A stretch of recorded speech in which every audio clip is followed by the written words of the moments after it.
Alright, this is the Springfield TRP with the Storm Lake threaded barrel that I had rethreaded, so it has 1/1000th of an inch clearance for the flush mount bushing on the AAC Tyrant 45 for a nice clean look.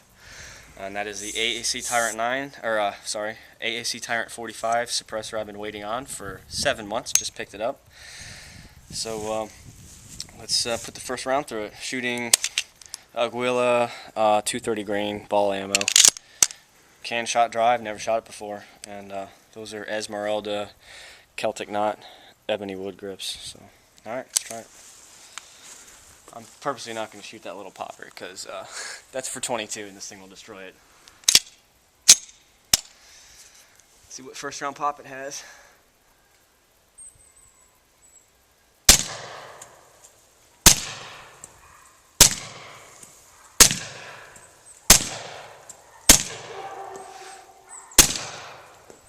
Shoots nice. Look at that. Perfect clearance there. Your turn. Alright, give it a whirl.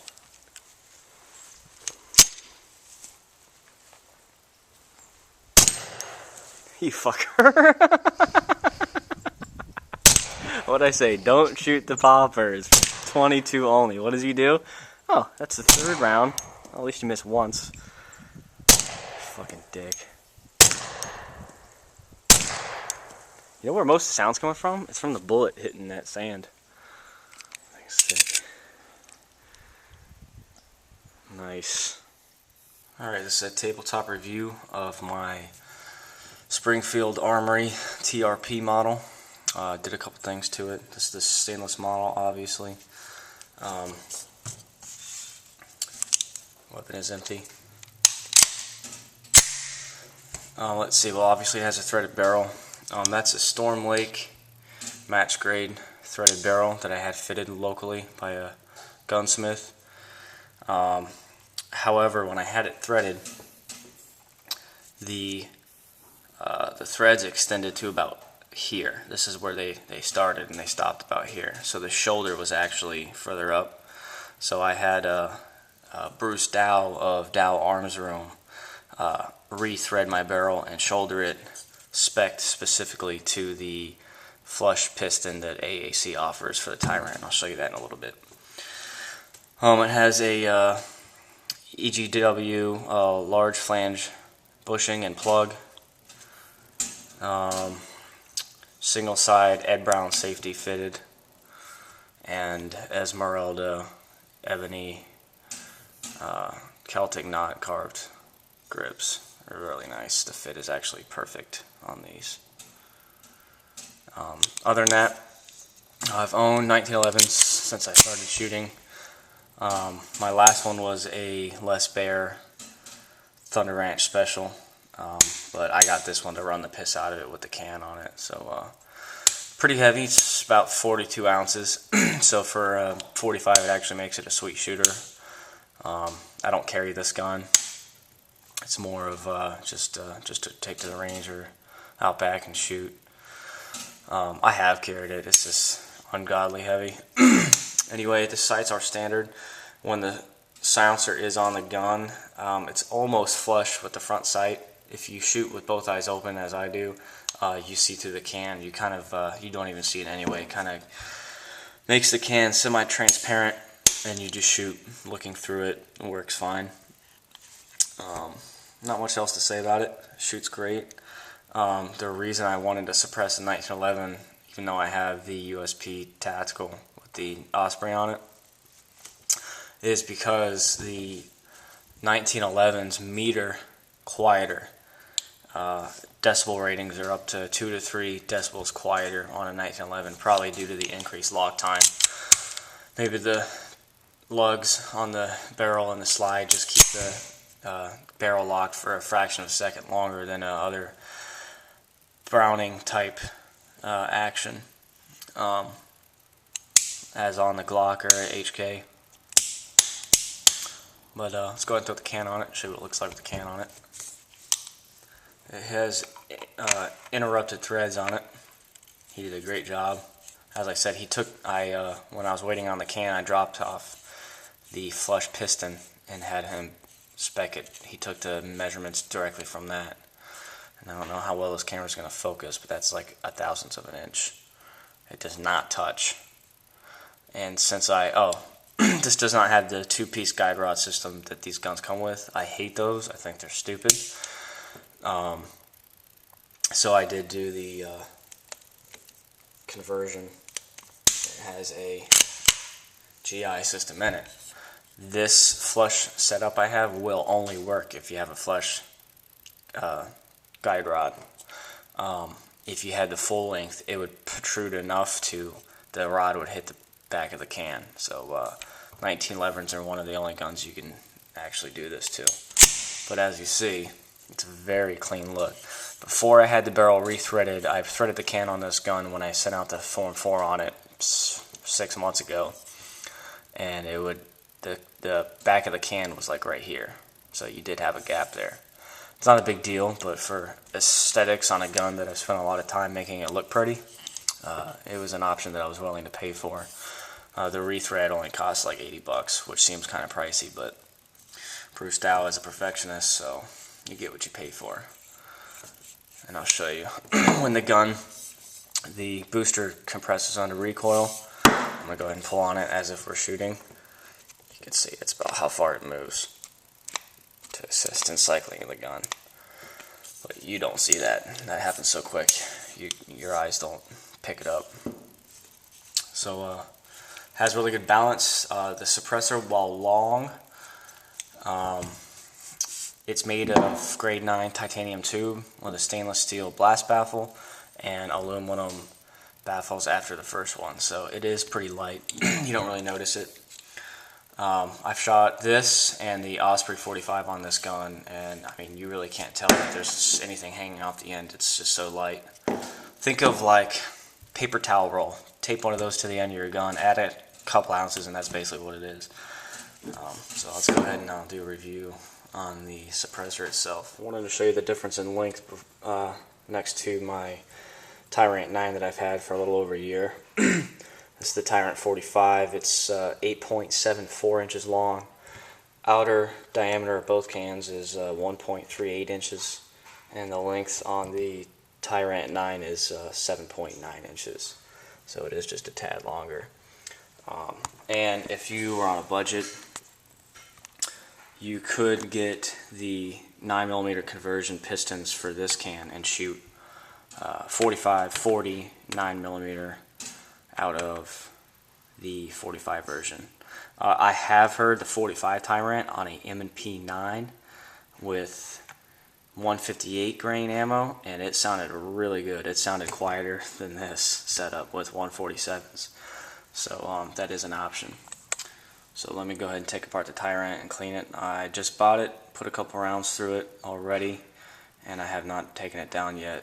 So let's take a look at the inside. I did notice that the 45 Tyrant version has the small Skull Cross Guns logo etched on it, whereas the 9mm version does not. Kind of like a larger version of this they have on the can. So interesting. Anyway, let's take it apart. Comes supplied with a takedown tool, interlocks with the corresponding spanner holes in here. If I can line it up right, there you go. Now, I have not taken this apart, so some of you having trouble taking this apart when you first get your cans new. It is a little stiff, but it's not impossible. Oh, look, a little O-ring on there. I've only put, I don't know, 30 rounds through this. Beautiful machining. Alright, let's take the ASAP system apart, the booster.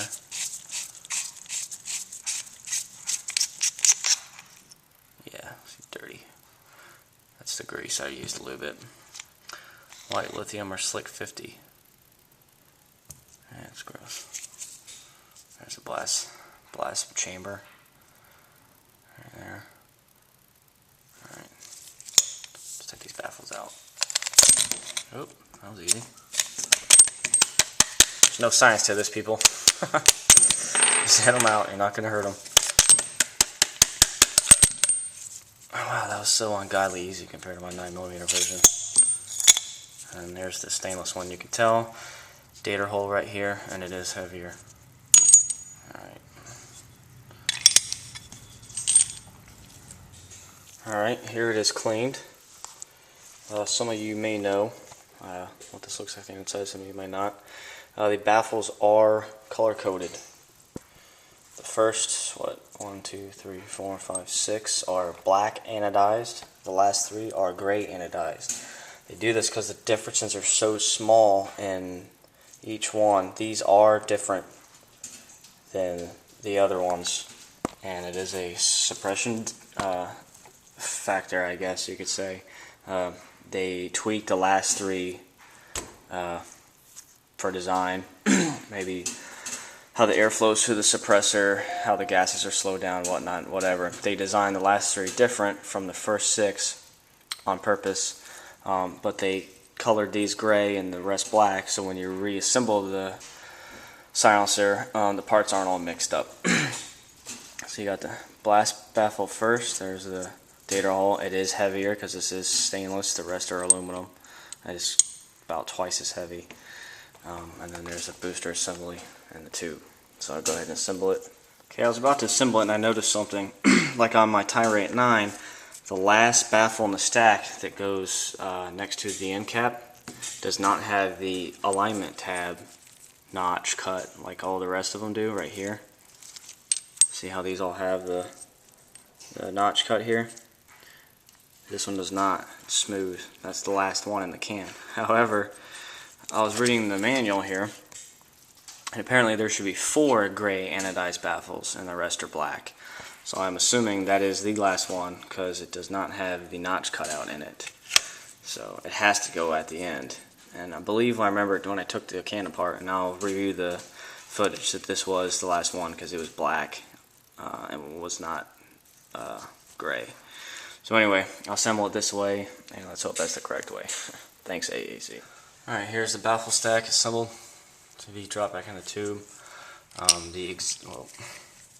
The exhaust ports have to be 180 from each other each section. So the black baffles have the exhaust ports on one side, and then you turn them around and have the other 4 remaining baffles, the exhaust ports on the opposite side. This is for, I guess they tested all the combinations, and that was the maximum metered suppression numbers. So I'll go ahead and put it down.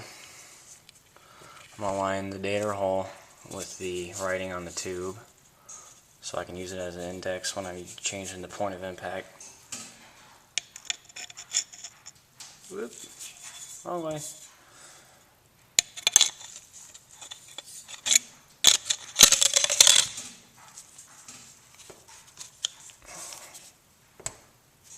Alright.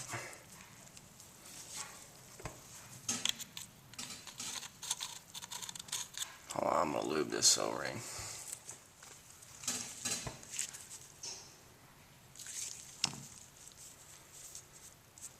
Should make disassembly easier. Having some grease on the threads in the O-ring, and it gets filled up with carbon. Alright.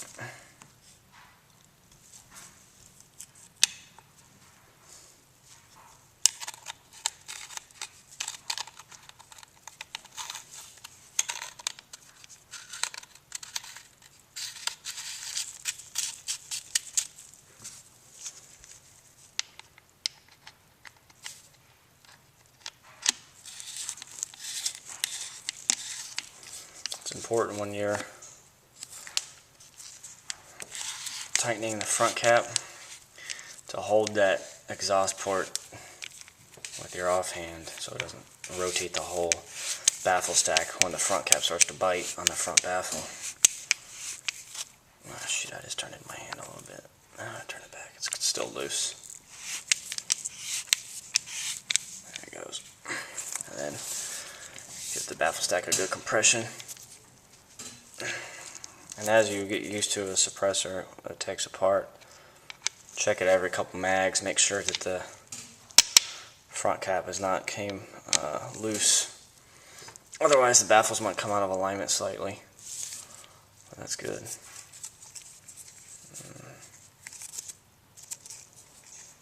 Okay. Alright.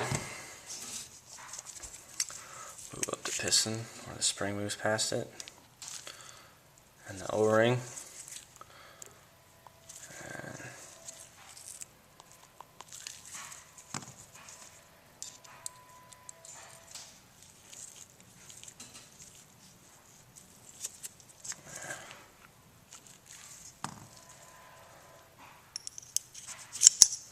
There's an O-ring right here.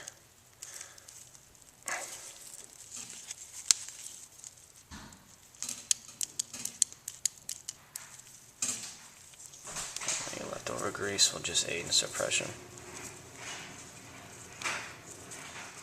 Check for obstructions. Make sure none of the grease got in the way of the bullet. If it did, when you're done assembling, I just run a brush through the whole can. So.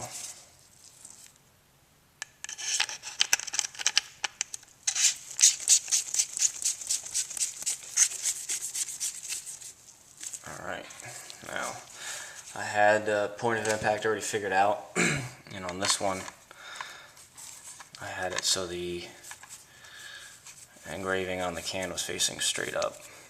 If I can, there it goes. So I'll go ahead and turn it on, set the point of impact shift. And you pull forward on the can, and you can rotate like a clock to change the point of impact, because most suppressors do change the point of impact. And one more. And back one. Yeah, that's it right there. Alright. Well, that's it. I've just shown you a quick video on the disassembly of the Tyrant 45 and reassembly. And of course the new host I have, the Springfield TRP. You'll see more of this in all my videos, obviously. This gun and suppressor is not going anywhere for a while. I will be purchasing the conversion piston so I can use this can on my 9 hosts as well. And stay tuned. I'm going to be doing a 9mm Tyrant, 45 Tyrant versus 9mm Osprey and 45 Osprey. So hopefully I'll have that video done sometime after the new year. So as always, thanks for watching, and if you like what you see, make sure you subscribe because I release new videos every week. Thanks for watching.